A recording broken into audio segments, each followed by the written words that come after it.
Mungkin beberapa dari kalian tahu bahwa kemarin gue mengalami breakout gara-gara percobaan satu produk yang ternyata dalam 2 minggu gak cocok sama gue dan menimbulkan jerawat-jerawat tunggal gitu loh. Plus kulit gue beruntusan, pori-pori gue membesar, dan yang paling parahnya adalah tiba-tiba gue punya blackhead. Jadi gue agak stres kemarin itu. Nah, di episode kali ini gua mau cerita gimana caranya gua akhirnya memperbaiki breakout gua itu dan pakai produk apa aja. Stay tune ya, jangan di-skip. Hai gengs, balik lagi ketemu sama gue Riri di sini di DR Stories. Untuk yang udah subscribe, thank you. Jangan lupa dilihat loncengnya udah dipencet belum. Kalau belum silahkan dipencet biar kalian tetap ternotifikasi. Yang belum subscribe, di-consider untuk mensubscribe channel gue ini karena biar gue tetap semangat cari konten gitu loh. Oke, kita masuk aja ya. Jadi ceritanya waktu itu setelah gue mengalami breakout dan menyadari bahwa gue punya kayak blackhead gitu, gue makin panik dan gue kayak hilang akal, nggak tahu apa yang harus gue lakukan. Kayak gimana ya, kayak gue tuh jadi blow on, jadi bego ngeliatin segrembengan skincare gue, apa yang harus gue lakukan pertama kali gitu loh. Jadi akhirnya gue pelan-pelan, bener nih, ini serius nih, gue pelan-pelan memilah skincare gue yang mana yang harus gue fokuskan terlebih dahulu. Jadi karena saat itu adalah gue punya jerawatnya dulu yang akan gue perbaiki. Gimana caranya memperbaiki jerawat? Itu dengan retinol. Nah, jadi gua tetesin si retinol di tiap-tiap jerawat gua sampai gua pakein high frequency juga. Tapi ya Allah, sumpah ternyata si jerawat itu bandelnya minta ampun. Plus yang kedua adalah kulit muka gua menggelap. Selain pori-pori gua lebar, kulit muka gua menggelap dan ada blackhead itu kan. Jadi gua lihat lagi apa yang gua punya. Oke, yang gua harus lakukan adalah akhirnya gua mencoba untuk exfoliating dulu kulit gua biar pori-porinya kebuka. Gua exfoliating pakai exfoliate pads yang ini, yang lemon. Selalu gua pakai lagi sih di ordinary gua yang gua punya. Lalu gua mendadak harus merasa membeli BHA toner. Karena seperti yang gue sampaikan di video gue sebelumnya, video apa ya? Lupa. Tapi gue pernah ngomong bahwa gue mendapatkan informasi bahwa AHA dan BHA itu gak boleh dicampur. Jadi instead of gue beli COSRX yang AHA, BHA, PHA, or is it something? I forgot. Jadi ada 3 kayak gitu. Akhirnya gue memutuskan untuk beli BHA-nya doang. Dan ini essence. Nah, kandungan BHA di si COSRX BHA ini adalah 1%. Gua beli ini waktu gua ke Sosiola dan gua kebetulan udah kepalang beli online yang belum datang. Nah, gua beli ini. Ini juga BHA toner, tapi ini kandungan BHA-nya 1,5%. Jadi gua belum pakai sih, ini belum pakai ke muka gua. Jadi gua baru pakai si COSRX ini karena agak takut ya ada perbedaan 0,5%-nya. Lalu yang gua konsentrasikan selanjutnya adalah pemakaian tretinoin atau retinol. Retinolnya Kos de Baha, dia 2,5% serum. Terus setelah itu gua juga harus lihat, itu kan tadi yang urusan jerawat. Gua juga stres nih sama kulit muka gua yang menggelap. Jadi akhirnya setelah gua lihat-lihat, gua putuskan pakai niacinamide. Baik itu tonernya, jadi ada kesempatan gue pakai niacinamide yang waktu itu gue pernah bahas, Good Molecules. Ini gue pakai tonernya, lalu gue juga pakai serumnya. Ini pagi-pagi banget. Jadi gue lakukan ini tuh bener-bener konsentrasi di 3-5 hari pertama tuh gue cuma niacinamide aja gitu loh, pagi-pagi. Malamnya gue cuma retinol aja gitu. Nah, karena AHA, BHA itu nggak boleh dicampur sama retinol. Jadi kalau gue lagi pakai retinol, gue pakai serumnya niacinamide gitu. Nah, jadi setelah gue akhirnya pakai niacinamide, gue pakai moisturizer. Moisturizer yang gue pakai adalah Neutrogena karena enak. Apa tuh namanya, teksturnya tuh jelly gini, ngegel gini, dan dia dingin, dia adem, dan langsung resep gitu, jadi nggak ngerasa terlalu berminyak gitu. Karena saat itu tuh yang gue butuhkan bukan hidrasi kulit, tapi ngempesin jerawat sama mencerahkan kulit muka gue dan menutup pori-pori.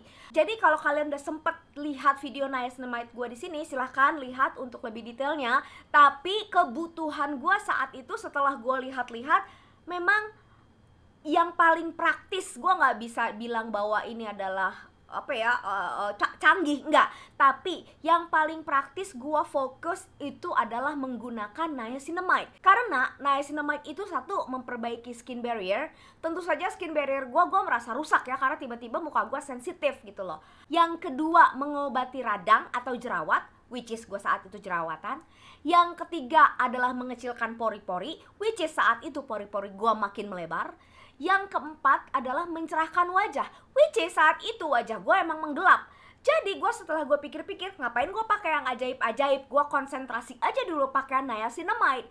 Yang itu yang gue lakukan dalam seminggu pertama, dan sebenarnya dalam 3 hari aja udah langsung kelihatan the power of niacinamide di kulit gue.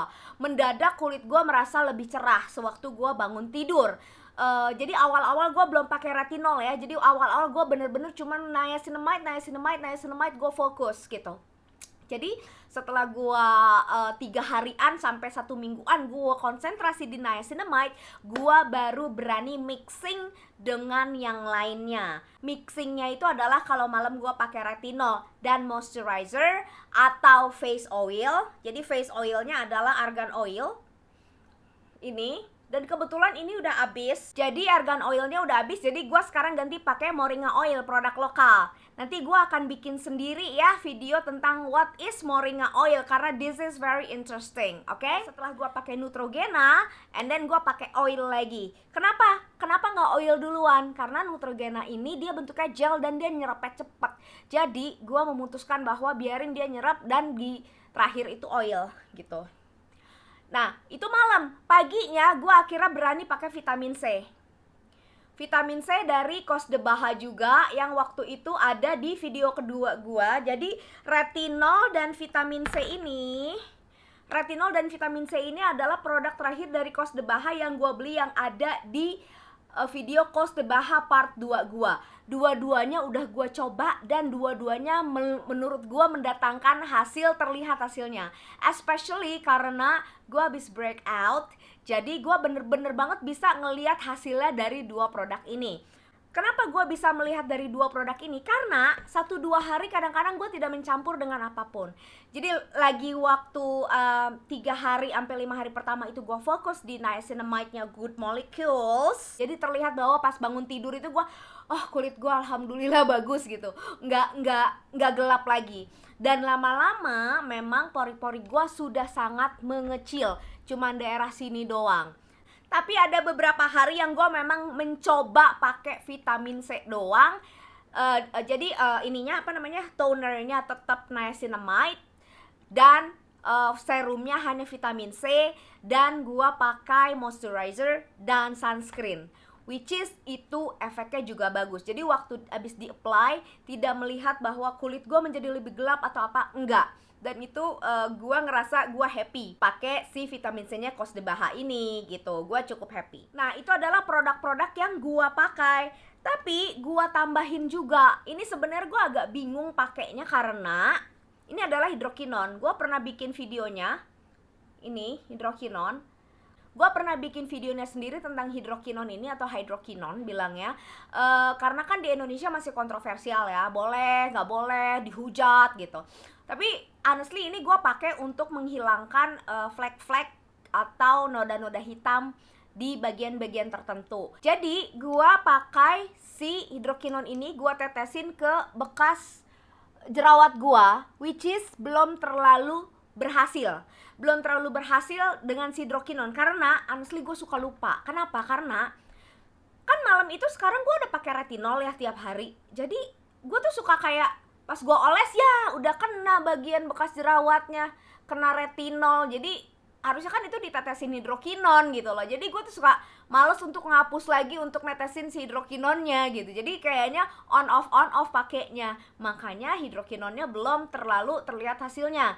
Dan gue rasa juga ini bekas jerawat gue yang 3 biji yang bandel, 1, 2, 3. Ini tuh juga mudarnya gara-gara si niacinamide dan argan oil. Gara-gara itu, karena hidrokinonnya belum maksimal gua make. Oh ya, hampir kelupaan. Step terakhir yang akhirnya gua tempuh adalah gua melakukan chemical peeling. Jadi gua ternyata lupa kalau gua belum melakukan TCA peeling. Chemical peeling gua kan TCA ya. Tapi karena ternyata waktu itu gua sempet pengen beli dan mencoba glycolic acid, akhirnya pas banget waktunya gua melakukan chemical peeling dengan glycolic acid. Videonya ada di sini, baru rilis juga. Nah, jadi akhirnya terselamatkan sama glycolic acid walaupun oh my god, walaupun kulit gue setelah itu iritasinya parah. Jadi kayak keluar gitu loh iritasinya. Dan gue harus beli krim iritasi untuk mengatasi dermatitis yang timbul di kulit gue. Dari situ juga gue akhirnya fokus lagi. Perawatan yang harus gue lakukan apa? Krim iritasi, niacinamide lagi. Karena niacinamide juga bisa calming down the skin gitu. Jadi akhirnya gue setelah melakukan glycolic acid peeling, gue ngerasa dia kan gak ngeletek kayak TCA ya. Jadi emang ada beberapa yang ngeletek kayak di bawah dagu gue ngeletek, di sini ngeletek, tapi sisanya tuh nggak ngeletek, tapi membuat kulit wajah lo tuh jadi lebih cerah dan lebih glowing gitu. Jadi ngeleteknya tuh halus kayaknya dari pengeletekan kalau lo cuci muka aja terkeletek sedikit-sedikit. Jadi dia nggak model yang kayak TCA yang bisa ngeletek gitu, nggak gitu. Nah, jadi setelah gua melakukan glycolic acid peeling, dan setelah iritasinya juga udah mereda, gua bisa kembali ke skincare rutin gua. Jadi gitu gengs, gue mau cerita aja kali ini bahwa nggak enak yang namanya breakout itu. Gue jadi kayak punya empati yang besar untuk teman-teman yang kulitnya super sensitif dan gimana caranya supaya si jerawat itu cepet hilang gitu loh. Jadi gue sangat memahami perasaan mereka gitu loh, teman-teman kita yang memang berjerawat sampai akhirnya mungkin mereka menyerah gitu. Tapi jangan menyerah. Untuk kondisi kali ini menurut gue hero-nya yang pertama adalah niacinamide. Jadi untuk temen-temen yang mengucilkan apa arti kata niacinamide atau fungsi niacinamide dalam suatu serum, tolong dipertimbangkan lagi. Kalau niacinamide di kamu itu ada hasilnya tapi enggak semuanya, kan dia banyak tuh manfaatnya, ya kan? Tapi enggak semuanya terjadi di kamu, meaning kamu perlu serum lain yang bisa nge-boosting kebutuhan kamu yang lainnya. Misalnya, niacinamide itu di kamu ternyata berhasil untuk enggak nimbulin jerawat atau pori-pori kamu kecil. Tapi buat kamu tuh kayaknya, tapi kok kulit gua nggak cerah, ya udah tambahin sama vitamin C gitu loh. Jadi jangan cuman terpaku niacinamide-nya di lu tuh cuman kayak bisa berhasil 2 sementara fungsinya 7 let's say, tapi cuman ada 2 yang lu lihat dan lu menganggap bahwa itu nggak works. No, di gua ternyata 4-4-nya works. Tapi gua nggak bisa bilang gitu aja, karena AHA BHA gua pun gua tetap pakai untuk perbaikan tekstur, dan juga oil gua pakai untuk perbaikan tekstur juga gitu loh. Kalau retinol untuk jerawat dan anti agingnya gitu. Jadi memang kita harus pinter-pinter mengcombine yang mana serum-serum atau skincare yang kita butuhkan sesuai dengan problematika kulit kita dulu. Kalau emang lu jerawatan, fokus jerawatnya dulu. Setelah jerawatnya oke, lu mau ngerasa kurang cerah, cerahin. Kalau ternyata lu bilang, aduh kok gue kayak kering, baru lembapin gitu loh.